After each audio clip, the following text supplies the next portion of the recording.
Um, hello everyone. I didn't expect to, think about Eggnog riots. But, well, there are a lot of crazy events in history that cannot be explained to me. I know where West Point is. It's one of the biggest military training schools in America, but, yeah, I guess I'm going to learn about them rioting over eggnog? I don't know what else to say to that. I've actually never drank an eggnog. I just know it has some alcohol in it, and for those that don't know, I do not drink alcohol because it has a very long-running stead in my family. In the worst ways possible, so yeah. I don't really drink it, so we're going to see what the heck is going on in just a bit. Yeah, I usually say that stuff at the end to say, like, comment, subscribe if you want us to do da-da-da-da-da. Babel might show up today, I'm not sure. My model's a little bit freaking out today.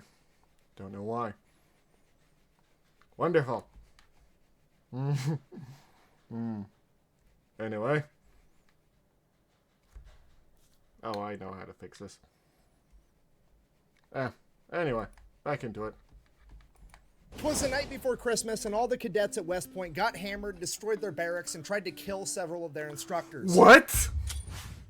Today we're talking about one of the greatest military Christmas stories of all time, the West Point Eggnog Riot of 1826. Okay, But first, a word from our 1826. sponsor. This video is brought to you by the greatest sporting goods store retail location on the planet, America Shields. was still And if you don't quite live near young one, they at have this an even time, better online so- store that's got satisfaction guaranteed and price matching, so make sure to go check them out. And then, of course, we have one of our newer sponsors, PermaSafe. They are industrial strength disposable gloves. You can put like a gallon of water inside these things. They still won't break.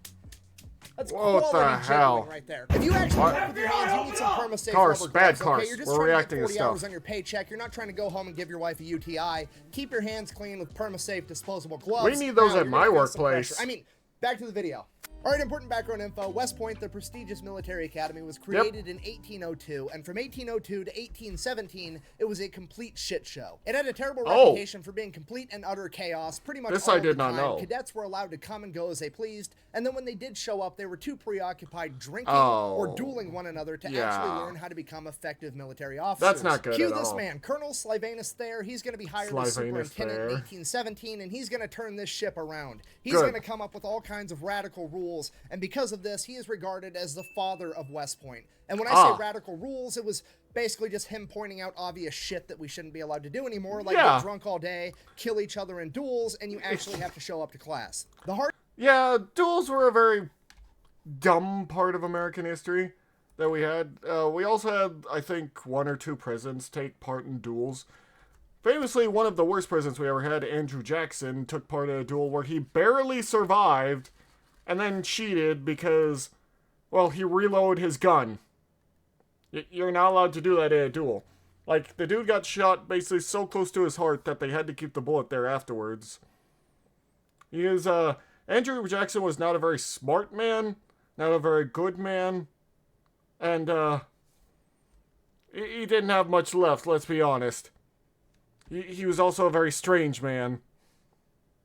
hardest of these rules to enforce was the no drinking, because there was 3 places to buy alcohol in very close proximity to West Point. They had makes North sense. Tavern, which was pretty much on West Point. Then you had this little general store type deal ran by Yeah, a guy just by have the them name get of rid Benny of 'em. Haven and his wife Leleda. And then right across the Hudson, you had Martin's Tavern. So need to Thayer get has rid of more on them alcohol, somehow. buys the building that North Tavern is Why in, don't I have kicks a them pet out, redeem? and Because unfortunately this model doesn't have a head pad thing set up.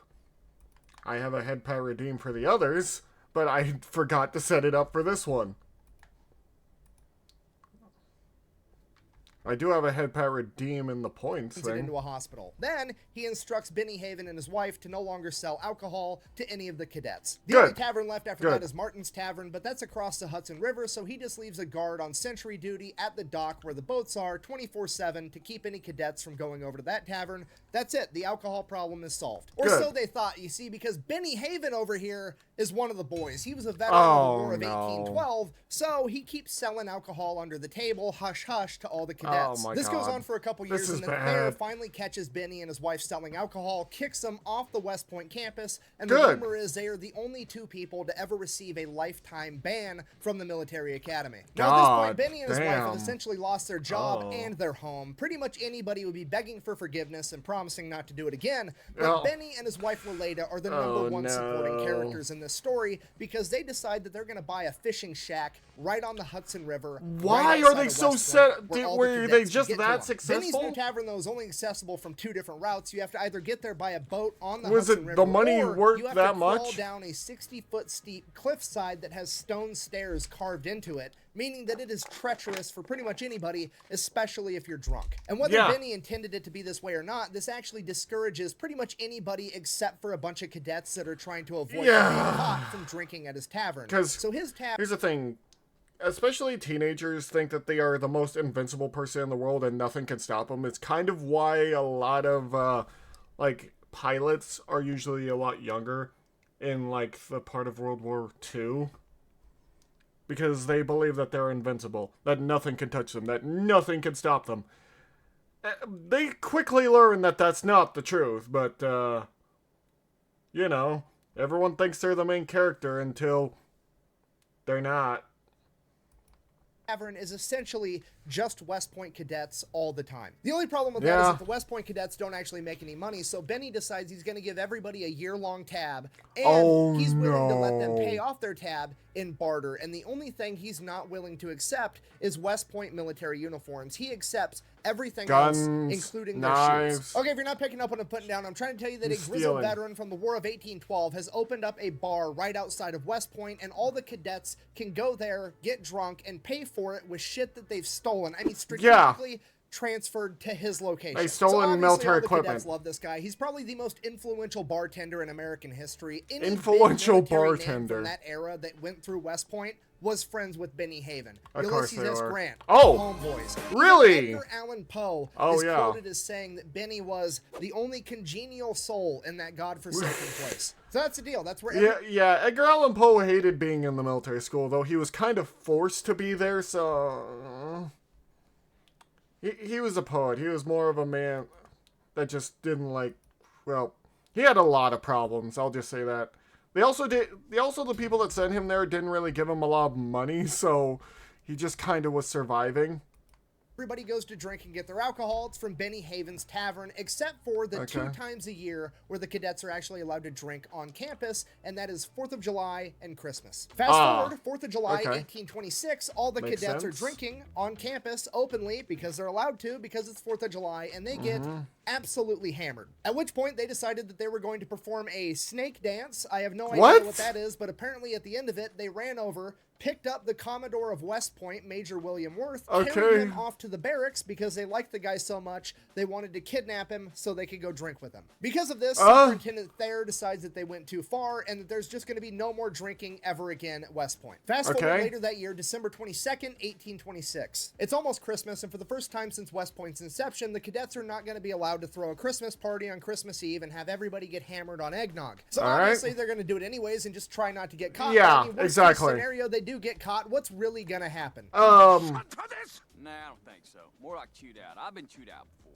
Some of the cadets sneak off and they go across the Hudson River to Martin's Tavern where they can get a better deal on buying a bunch of alcohol, and their goal is to get at least half a gallon of whiskey for the eggnog. That being said, anything worth doing is worth overdoing, so naturally they end up with 2 gallons of whiskey, and they get caught by the guard on the way back. Of course they do. By the name of James Dugan, and they end up bribing him with 35 cents to look the other way. Next day, December 23rd, all the cadets are still stealing food and anything else they could want for this party. While that's going on, the staff have their Christmas party at Thayer's house. It's at this Christmas party that Thayer decides that he's going to be a pretty cool guy. He knows that the cadets are going to drink tomorrow, but he's just going to turn a blind eye. He's not going to increase the amount of guards or the amount of staff on duty. He's just going to look the other way. He's going to have the same old 2 officers on staff making sure everything's okay. He knows they're going to drink. They can drink. Yes, the military men can drink quite a bit. It's more of a tradition to just kind of drain away your sorrows before battle or through doing drills, as far as I know. I should honestly ask my aunt about this more because she is a Marine Corps veteran along with my uncle. They probably know a lot more about this kind of thing than I do. But yeah. Let them think they got away with it. It'll be fine. So that gets decided, and the next order of business is to figure out what they're going to do with the class fuck-up Jefferson Davis. Yeah, like, as in the president of the Confederacy in the future at this point. Apparently, Jefferson Davis was there. Very slick about it because he has the distinct honor of being the first student to ever be arrested for going to Benny's Tavern, and he just got back from being hospitalized for 4 months because the second time he got caught at Benny's Tavern, he tried to make a getaway. Of course he did. Ended up falling down the 60-foot cliff on the stone stairs to get there, and he's been hospitalized ever since, and he just got back to class. Fast forward again, December 24th, Christmas Eve, day of the party. During the day, all the cadets are going out. They're buying all the fresh eggs, all the fresh milk from the local farmers. Some of them go over to Benny's Tavern. They end up buying an extra gallon of moonshine in case the 2 gallons of whiskey aren't enough. And Benny's wife, Lolita, also makes them a bunch of mutton, which they're going to take back to the barracks and heat in the middle of the night as a drinking snack. Oh, no. They're drinking smack.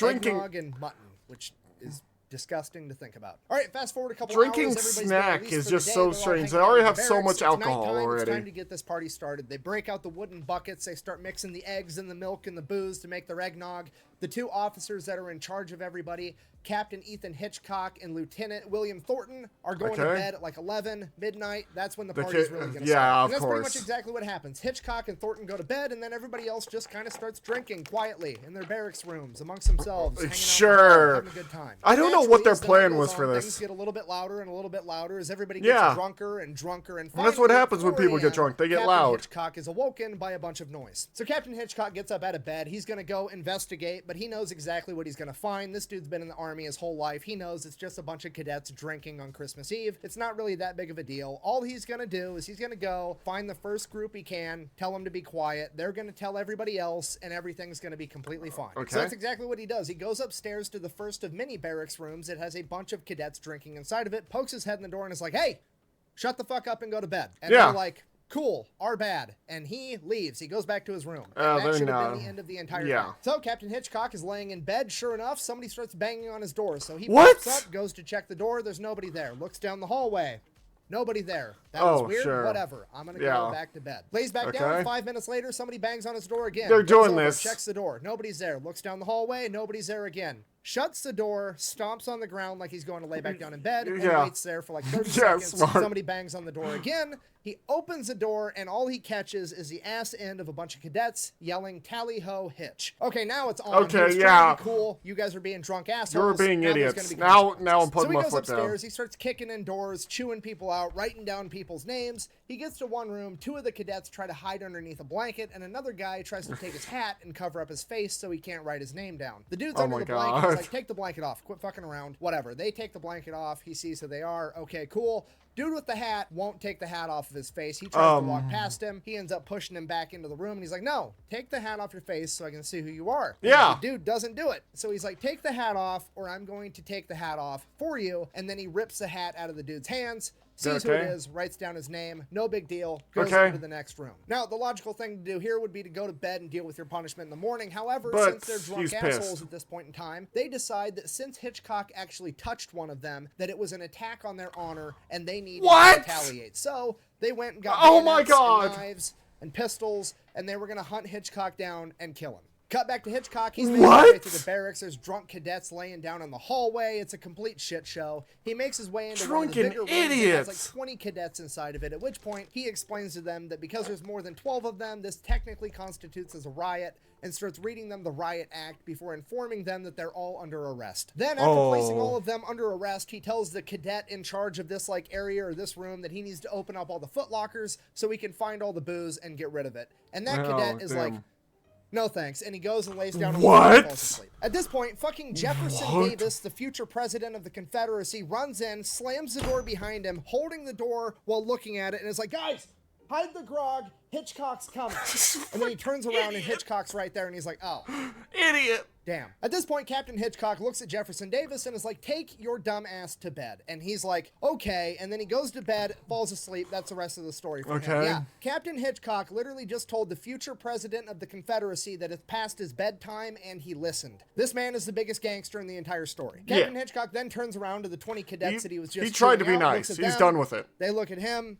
He looks at them. He looks at the guy that fell asleep on the floor, not respecting his authority, and he's like, I have no idea what to fucking do right now. So he just turns around and he leaves. He walks away. And while all this is going on, outside the barracks, there's an active duty private that's on sentry duty over the night, and he's got a drum with him to alert everybody in case like there's a fire or somebody attacks, or he just wants everybody to wake up. He has this emergency drum. And a bunch of drunk cadets come up to this poor private and are like, hey, give me your fucking drum set. So they steal this private's drum set and just start playing it. This ends up waking up the other officer, Lieutenant Thornton, who goes to investigate what's going on. Apparently, at this point, the Eggnog Riot, Mutiny, Rebellion, whatever you want to call it, kicked off, and the idea is spread that we're going to kill some of the West Point staff because Thornton is immediately stopped by a student that has a fucking sword. To which Lieutenant Thornton is like, what the fuck are you doing? Put the goddamn sword down. And the drunk cadet, like, grumbles something, throws the sword on the ground, and then falls asleep on the floor. Captain Hitchcock, who has an angry mob of students hunting him, and he has no idea, he's come up on another room of cadets that have barricaded themselves into their room, and he's trying to kick the door down. And he finally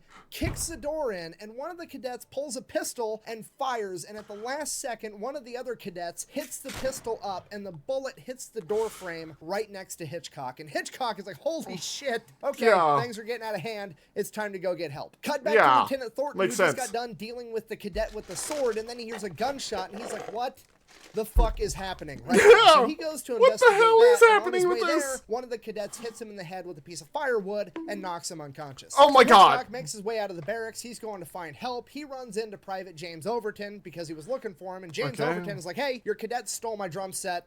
What the fuck? To which Hitchcock is like, yeah, well, they just tried to kill me, so obviously things are out of control. Why don't you go get the comm? Now, when he said go get the comm, he meant Commodore William Worth. However, the cadets that were off to the side overheard him, and they thought he said the bomb, and they took that as he was referring to the Bombardiers, which, if you don't know, West Point wasn't just a college at this point. It was also an active military base. Yeah, it was a military base. Was a bunch of Bombardiers or artillerymen. And the cadets and the artillerymen absolutely fucking hated each other and had this huge rivalry. And in the cadets' drunken stupor, they took that to mean that the artillerymen were going to show up and start, like, shelling the barracks, or at least, like, try to attack them somehow. So they spread the word, and all the drunk cadets start fortifying their barracks for an attack. They're putting all the furniture in front of doors. They're gonna fall asleep, wake up and not remember what the hell is going on. They're getting ready for an actual fight. It's at this point that Captain Hitchcock hears the bugle playing, meaning that it's time for everybody to wake up, or so he thought, because he turns around and realizes that a bunch of drunk cadets had stolen the bugle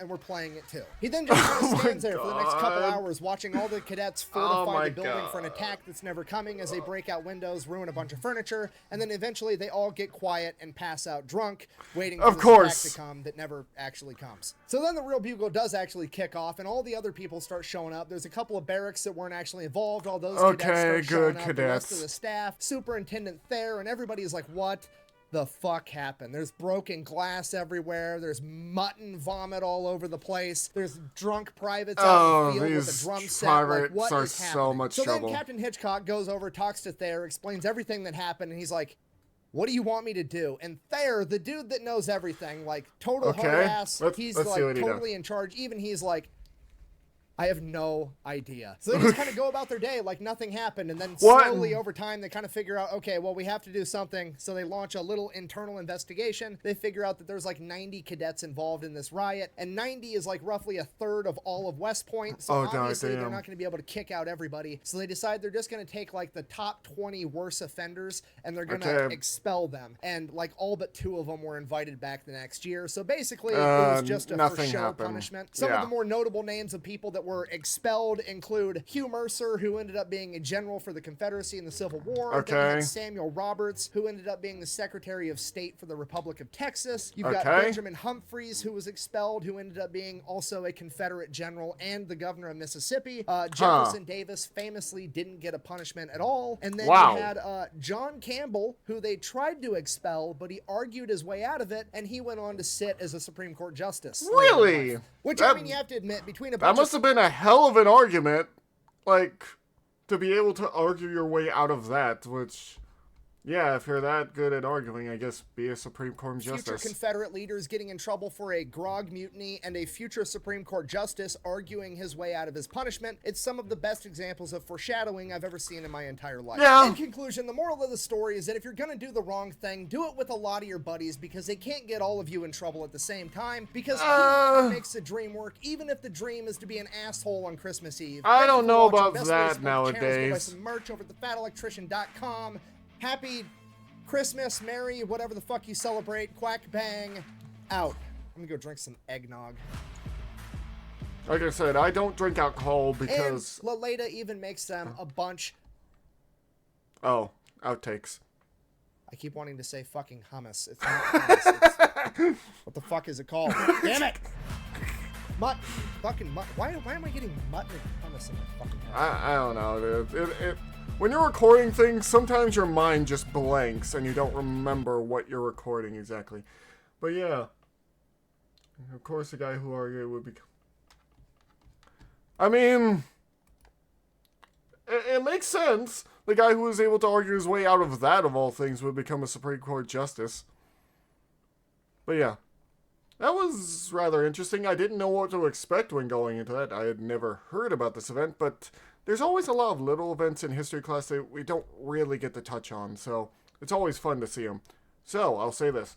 Once again, thank you all so much for coming by. If you like what I'm doing, like how I'm reacting, like how we're doing stuff, like, comment, subscribe. And yeah, I will tell you this. If you want to see any more of any such video, if you guys get them to 1K views, then I'm more likely to, well, watch more of those videos. So, once again, thank you all so much, and we'll see you later.